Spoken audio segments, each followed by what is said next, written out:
What's going on, everyone? Uh, Something pretty typical just happened, I guess. But then it was atypical at the same time. I just got home. Me and my wife had gotten 30 dozen eggs for $12 at this farm down the road. Great deal, huge eggs. But a little bit afterwards, I came out to my sacred ground, and there was a knock on our door. And my daughter was like, "Who is that?" It was a Jehovah's Witness. And that's the part, like the typical part. But so then the Jehovah's Witness come out. It was two very nice ladies, very sweet, very sweet. You could tell a mother and a grandmother. That's what I saw when I opened the door. So I talked with them, and of course it came out. They were Jehovah's Witnesses, and I'm like, "Oh, that's cool. So how can I help you?" And they were asking if I was familiar with it, and I was like, "Just hold on 1 minute." And my subscribers know that I'm pretty open. Like I just follow God, and I listen for things messages anywhere it could go. I basically pulled out their Bible. I was like, yeah, I know. I'm very familiar with y'all. And I've read passages from your Bible too, and I cross reference it with the NIV, the International Version.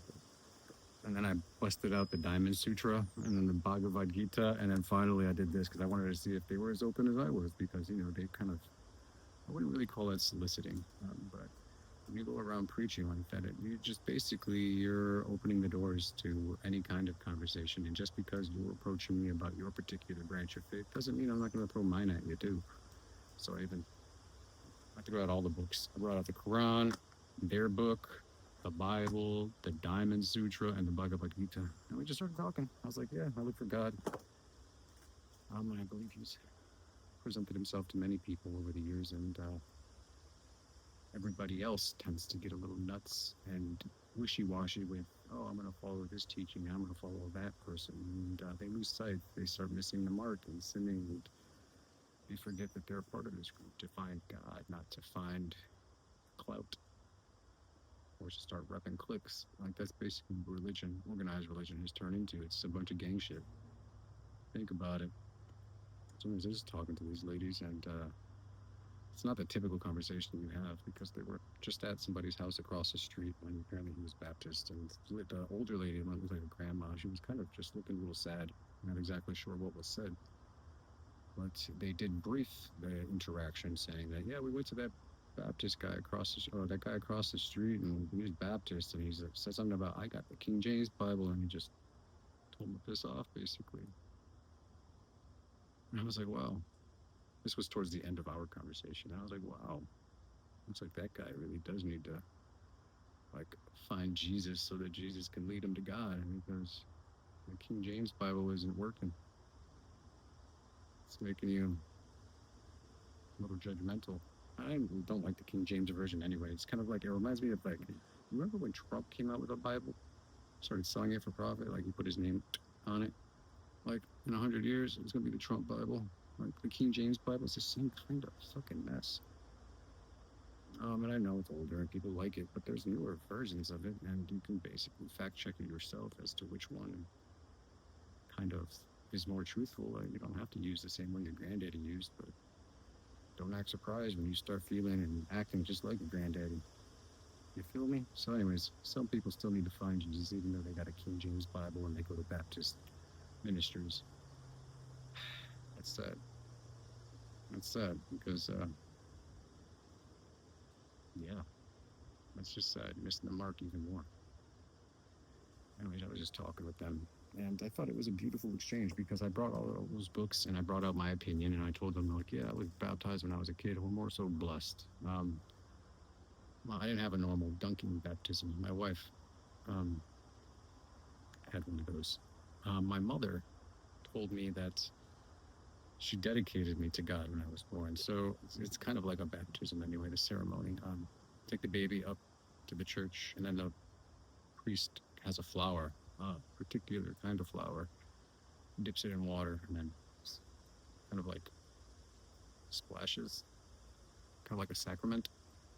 And it was more that way just because you're blessing and giving good luck to the child so that all those superstitious vibes can, be applied to that child's soul. But at the same time, you leave the child more open to find God on their own, to make the final dip, the plunge themselves, as opposed to just being indoctrinated into it before consent. So I explained that and how I life that I had a baptism of fire. And they were like, "What the hell is a baptism of fire?" And I'm like, I know that does sound Baptist, doesn't it? It does sound like a crazy preacher, but it's just a metaphor. And it's like you can be baptized when you're a kid, but then it's not until you go through life and then you start embodying those teachings, and then you apply them with your actual like trials and the tribulations in your life, that you actually get put in a point where all you have left to rely on is God, because everything else is just ego. Everything else is just you being a poser until you're truly tested by life. And the one thing that works for you is your faith. When you have that realization, when anybody has that realization, that is called a baptism of spirit, because it's not just mental. I'm taking an oath, or I'm just, oh yeah, I'm a part of this clique, this group. No, no, no, no, no. This is our internal realization that you can't share with anybody else. You just know. That's what a baptism of fire was. And I kind of explained that to them. And these ladies were just like, they were very receptive. And I can tell instantly just from their openness that they were sent from God. They're listening themselves. And it doesn't matter what clique they belong to. That's what I mean. Doesn't matter what group. You talk to a person and you can tell that they got God inside of them. Everybody likes to pick sides. Doesn't mean you or I have to. Now I can meet somebody who does pick a side and they belong to this church and they're a piece of shit. I'm sure you've met some just like that.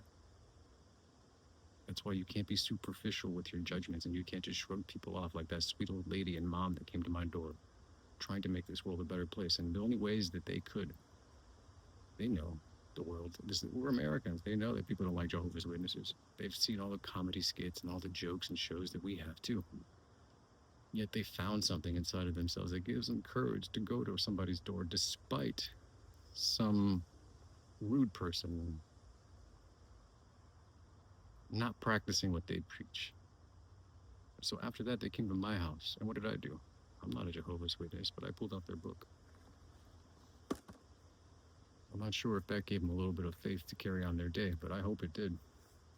Because they're doing good work. They weren't judgmental. They listened to me. I pulled out all those books and they didn't walk away. They didn't treat me like that Baptist treated them. That's what we needed. And that's what, like, I guess Jesus teaches you. But at the same time, you have to take on that relationship with God. You have to walk that path. Peter, the rock, Apostle Peter, he walked on water. You know that? He walked on water. It's funny that his name is like Peter, rock, because rocks like can't swim. They just sink, right? Well, he walked on water, just like Jesus. He walked, took a few steps. He's like, I'm doing it. Then he lost faith really quick. And Jesus was right there to catch him. He lost faith and he leaned on his teacher. And his teacher reminded him. That's the point a lot of people miss. That your teacher was trying to bring you to God.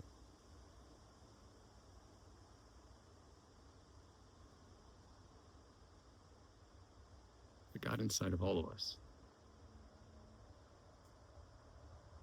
But don't go crazy. I'm not saying you're God. I'm not saying I'm God. But that divine spark, when everything is lost, everything is just like that depression, it just hits you, but then for some reason you just find that little bit of joy that gets you through the day, that little spark that comes from nowhere because you didn't feel it at one point.